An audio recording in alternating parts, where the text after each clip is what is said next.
Lee, I don't know if you can hear me, but I don't think your microphone's turned on. Why would it? Why would it be? Why would it be? Yeah, you've just done a whole speech without anyone hearing. Probably best. What is actually happened tonight, right? What's going on tonight with this technical rubbish? Yeah. Thanks, Sarah. Why's everyone laughing in the group at me, Richard? What I was saying was, right? Because it's funny. What we're saying was that today, probably the most important day of my life, and technology has let me down. It happens. It happens. They're called gremlins. Yep, I can do one today. I've had a great day, before you ask. Great. But I think it looks like you've got a stable connection now, so let's make the most of it. Yeah, let's go, dude. Let's go. Yeah, so we were answering the question that came in about what is the school plan. Yes, right. So let me tell you what the school plan is again. Yeah, to anyone that might just be joining us. So I'm well excited. Right, the School Gardening Success Plan. It has been created over probably about 7 years now since I first started gardening and started this whole children's gardening thing.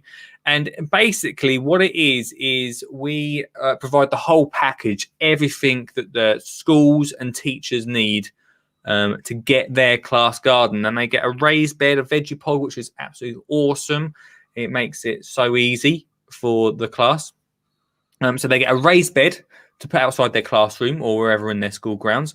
They get the compost to go inside it. They get the seeds. They get the tools. And then they get 3 lessons every single month for that class to follow. And also, most importantly, and this is what I've found over the years, is what we really need is to support those teachers. So we're giving total support to the teachers throughout the whole year. So they speak to me or someone in my team if they've got a question, and we answer it for them. Make sure that it's answered as quick as possible to keep that class growing, to keep it going throughout the entire year. So we go from January all the way through to December, and they're growing their own. They're looking after the school grounds. They're attracting wildlife, and at the same time learning as they go along. So it's all built around the curriculum. So it's super easy and super great for them. Yeah, you say it runs from January to December. If somebody starts in the middle of October, have they got to go right to the beginning or wait for the next year to come in? Well, no is the answer. Is the real answer. So January is the start month, right? So whatever happens, that is the thing. So, but if you start in October, all you do is you pick up January, you whack it into October, and then you start doing November's tasks. Because in January, we're building the beds. We get the kids to literally build it, fill it, everything. They're hands-on. It's all about teamwork, getting them to work together, communication, and everything. So January is a build month in the plan. Right. That makes a lot of sense. I feel like it didn't make any sense to me, even though I explained it. So if you start in October, what I'm basically saying is you just move that. You move that January to October. Yeah. Wow, this feels more complicated than it actually has to be. Yes. Yeah. Well, I don't know why I just didn't say yes. You can start any time in the year. Yes. Yeah. So you can start any time in the year. That answers that. Now I saw on the original stream, I think it was Ian Beddoes who was asking who's responsible for paying for this and delivering everything and everything that goes in with the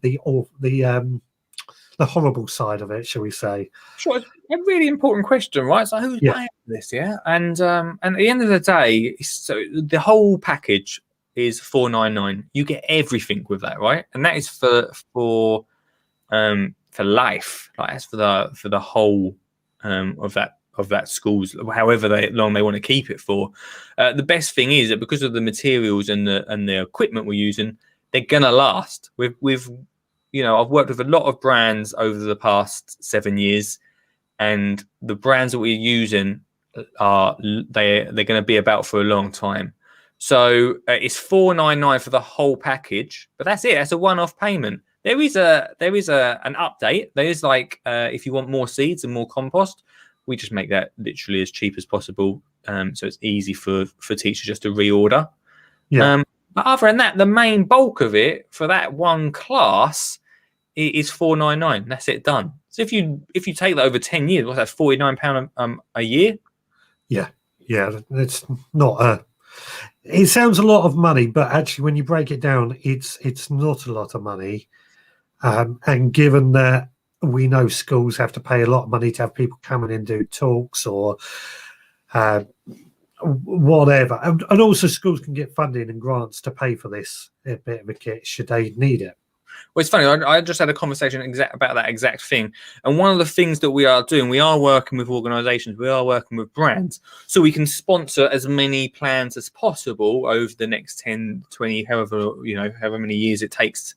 I mean, ideally, by 2025, we want to have at least one plan in every single primary school in the UK. That is the full idea. But we want to speak to brands. We want to speak to organisations to get it out there. That's the thing. Like, get it out there, get it amongst schools. And once they have that one plan in their school and they see the all the positives and the good stuff that comes off the back of it and how easy and simple it is, then the full idea is that school, for every single class, all the way from early years to year 6, will have a plan. And then when children join in early years, sure, there's going to be a lot of messing about with the soil, getting their hands messy. There's going to be a lot of seeds flying around.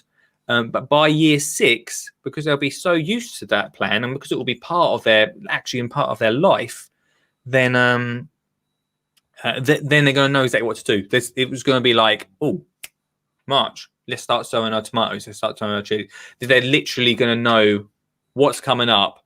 And they would have seen my face every single year saying, hey, kids, this is what we're going to do. Then by year 6, the idea eventually will be that they won't need the videos. They'll just be saying, right, miss, right, sir, but this is what we're doing now. It's March time, right? We've got to start thinking about this. Yeah. We've got to start creating. We create compost together. We look after the wildlife around the school. We don't only just do that school plan, but we also help around the school by doing weeding and doing soil tests and also growing wildflower meadows. There's so much involved in it as well, away from it. So, but the biggest thing I've got to say is that we really do help the teachers because those are the ones that will be, running this at the end of the day. I think that we'll go on to mate. I was going to say, wasn't that part of the idea where this entire idea came from? Is that you were having discussions with teachers on your tour last year and they found that there wasn't the support, or you get one person interested in gardening in the school who takes a class and then they leave and it doesn't go on. Yeah, well, this is the thing. Like, the last thing I want to do is make those people, the parents, the teachers that love gardening, and the people that want to volunteer, the last thing I want to do is say, well, we don't need you anymore, get out. That's not what this is about. But one of the things is, if you're a volunteer, if you're supporting schools, there is a pressure to always be there, always make it happen. And, this plan supports that class. So if a parent or teacher or someone wants to come in and help, great, that's just thumbs up. But if they want to have a couple of weeks off, they want to stand back a little bit, it continues and keeps on running. It doesn't rely on just one person to make that happen. We want parents, we want people, volunteers, to come into schools because that helps it grow. But this is something that is always going to be there. We can grow the rest of the school garden, but this is always going to be there, whatever happens, whether there's a parent or a teacher pushing it forwards. Fantastic. I've just seen a few comments and questions come in on the comments. Do you want to go through some of those? Yeah, let's see what people are saying. How far up can we go? Oh, everyone's saying I've got no sound. Thanks for that. Most wouldn't it run September to June school calendar? Yeah, well, this year especially, Amy, it is running. So we've launched it today in March, but actually delivery is not till September. There's a few reasons for that, right? One is because we've only just gone back to school. And two is I feel like at the moment schools have enough to deal with, especially with the pandemic and everything. We're still coming out of that, fingers crossed team. We're coming out of that still. There's enough pressure going on. So September will be the time that all the schools will get it. But what we really want to do, Amy, is make sure that gardening is not just in the at the start of the year up till June. We don't want that to be the only time kids garden. We want them to be able to jump onto it even in December, and then be looking forward to like January, February, March. I want them to be able to jump in at any point of the year, and because of what because the full idea is that all the years of that primary school are going to have a plan. They're always going to be doing it, no matter what year they're in. So what actually happens is they grow all their beautiful vegetables. They go away for 6 weeks holiday. They have tasks to do throughout the holidays as well to do with their family. Then when they come back in September, the idea is they'll harvest what they've grown in that raised bed. And then they'll move on to their next raised bed, ready to start again. So, yeah, I really want it to be like a continuous thing. It's always got to be there. It's always got to be happening. Well, I know this was something that you, myself, Mark Mackey, who was in the group, and Stuart Jackson were talking about when you started putting this plan together, was that the summer holidays are a big issue because there's no one there watering the plants. And we sort of looked at making it run from September onwards to make it work. Yeah, that's it. I mean, that has always been one of the questions. Oh, we can't do it for the 6 weeks holiday. That is one of the reasons we're using a veggie pod as well, because they hold water and they're designed pretty much perfectly for this sort of task, because they see if you're lucky enough at a school to have a hose pipe, then you plug it in and you can literally walk away for the whole 6 weeks. But that's what I mean. Like, we're using equipment that's been tried and tested and we know is going to work, and that's like over 7 years of trying these different things. Like, the tools we're using are proper. I don't think I've got any in here. Proper gardening tools. They're not like the Mickey Mouse colourful ones. We want kids to properly be gardening, and we don't want them to think of it as a plaything. We want them to really get amongst it and feel like it's part of life. That's what it's really about. Then that point on the veggie pod, I think, is it worth just going over what the veggie pod is, because it sounds like it's quite an intricate part of your system. Yeah, it's the big focal point, to be honest with you, Rich. It's all it is. It's a meter by meter raised bed, because we don't want to overwhelm the class. We don't want to have too much of a big thing. When we first started talking about this, we were talking about big areas of the school grounds. And last year when I went on tour, I toured around the whole UK, and we were at one point we were out in the sticks where there was goats, there was chickens, there was a massive allotment, and then the next 5 minutes down the road we had a tarmac, basically a tarmac playground, and no growing space at all. So that's the reason we use the raised bed, because it makes it easy, but also it is it can be copied anywhere. It don't matter where in the country you are, what type of school you've got. There's no excuses that we can't dig up areas, because we've got this raised bed that each class can look after. And I think also it's important to point out that we said this earlier, the veggie pod holds on to water, creates a wicking system, which means it needs less watering during the summer period compared to a summer out in the garden or a big pot or something. Yeah, that's the beautiful thing about it. Like, we've talked about it on this show quite a bit, haven't we? About sometimes my lack of of watering. But the thing is that I used to be away a lot. Like, I used to be not around. So I used to exactly the same as the schools, used to plant up my plants and then used to go away on tour and then they'd die. But as soon as I had the veggie pod, things started like always being there, always working. Yeah.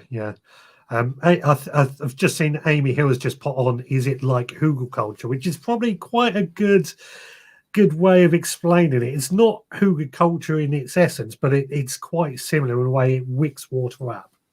Yeah, it really holds it well, right? So Yeah. So and that's what we want. We want success. It's called the school government success plan for a reason. Is because we want children to come away with that good feeling that they've grown something, and yeah, all these things contribute to that.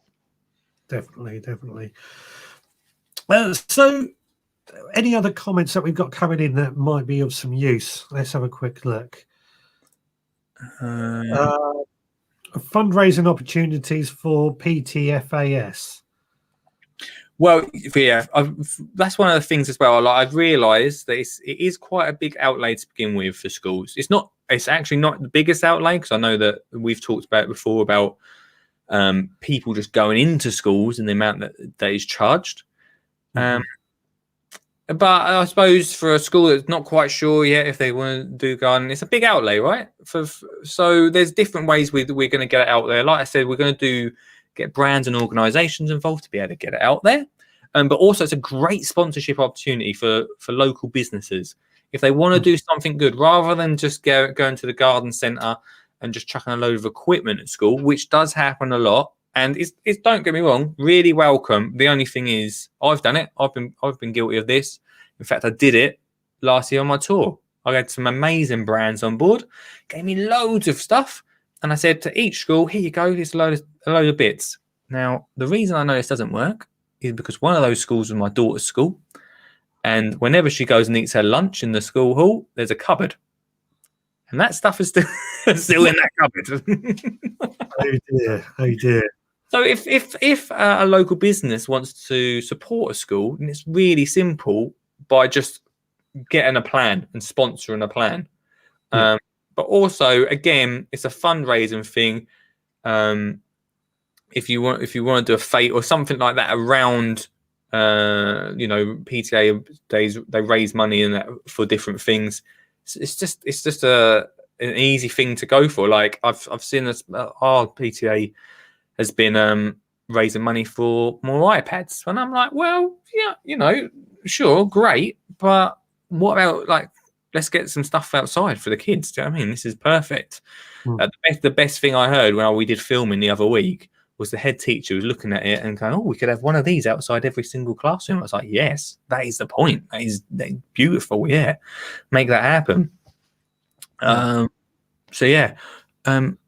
Stuart also says, look at a visitor to come to a school is £500 a day. This £500 will last 20 years plus, which is a point perfectly put. So yeah. Again, I know I had conversations with head teachers and Stuart Jackson, who said they would pay 500 plus for somebody to come in and do a talk for one day. Okay, the example I gave was a bomb disposal expert who, you kind of expect him to charge a lot because it's quite a skilled profession. I mean, sure, I'm not quite sure if I need my daughter to know how to disarm a bomb, but maybe she might do one day. I don't know. Yeah. But that is the thing. Like, I've really worked hard to, one, build a relationship with the people that are involved with this, to just bring the cost down as low as we possibly can, to make it easy for schools but at the same time still be able to support them. That's the biggest thing. So yeah, it's took some time, but we've worked with some great people to make this happen, and it's going to be great, man. Yeah. Wendy Willman on YouTube has said, we are on a spring and often run out of water, so you Hygge beds to retain water. Well, it does. In my experience with the veggie pod, does sound like it would fit better in that situation. Yeah, definitely. Honestly, my veggie pod, right, I've had mine for about 2 years now in my back garden. I know other people that have them for a while. I grow stuff in there. I tell you what, it's very rare with the rain we have that I have to water it. Yeah. Very rare that I do. And stuff still just goes crazy in there, like just amazingly, just grows. And for me to think that that's what I will be supplying to a school, then it gives me so much confidence that that class is going to have success at growing. And at the same time, like the only thing that can go wrong with that is that we get the whole class to sow seeds. And obviously they're sowing them on the windowsill, they're looking after them. Sometimes they have to take them home to look after as well as part of the plan. And some of them die and they don't work. That's fine though. Like, I'm up for that. That's the reason we've got such a small, just a 1 meter by 1 meter bed for the whole class, because the best ones go into that bed. And obviously some of them die, but because we are doing this throughout the whole of the years of primary school, we're hoping by year 6, the mistakes that happened in year 1, 2, early years, those mistakes that happened can be learnt from. Yeah, definitely. And I think that's often where we learn the most, by making mistakes. Yeah, I think it's important to make mistakes. I mean, you know, you've been doing it my whole life. But it's important. That's what you learn from. You learn from books, sure. Some of us learn from books. I learn from doing and making those mistakes and learning from them. Yeah. Now, I've got one last question I want to ask, but if anybody else has any other questions before we wrap up this evening, get it in the comments now. But my question I've got is, who have you got on board with this system so far? When you say what, do you mean schools? Schools, anything like that. Yeah, so we launched it literally today for schools, and I've had so much positive interest and a lot of questions as well, which I like answering questions about it, because there is going to be questions that people aren't quite sure about. There's going to be, what happens over the 6 weeks, or who looks like who cares for what happens in that. So yeah, we launched it today. We had some great interest from it. We had some organisations that want to get on board as well. And I've a lot of conversations with that. And like I say, last year I went on tour and we did that amazing campaign to get kids gardening, and that is where this has all come from. It's that small seed of going around and standing on the back of a truck and going, yeah, let's get gardening, and that is great. But to have a brand on board to say, look, you're actually going to be doing some real good here. Like, you're really gonna be doing something, like Mr. Jackson says, 20 odd years plus. It's going to sit there. Makes it exciting to be able to go to people and say you can really make a difference and get people involved in this. Do you know what I mean? Like, so we've had lots of schools involved. I think it's going to take time, Suggs, because it's like anything. It's like, if I want to sell you a Ski Jean Garden t-shirt, you're going to need to see it. You're going to need to really think about it before you make that purchase. And even when you buy it, you're going to be feeling it and thinking, is it worth it? So it does take time. The best part of it is, and like I said earlier,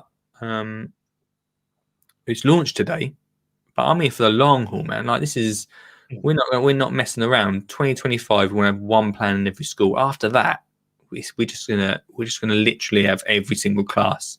Like, in 10 years' time, I want every class to have one. And I'm not sure where that journey, over the next 4 years, I'm not sure where that journey is going to take, because it's not just going to happen overnight. But that's the beauty of it. It's not a campaign to just be done and that's it. Like, we're here for the long haul, which I think probably been the stumbling block of getting schools gardening in the past however many years, because well later on this week we're going to watch last year's school tour, and you'll see by the end of it I talk about campaigns and things being great to promote it, but a lot of talk. We need some action. So this is what this is. This is action, man. We're making it happen. Yeah.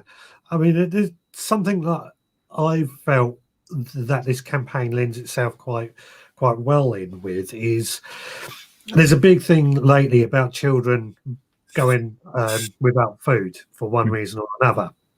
Well, this is helping the children grow their own food.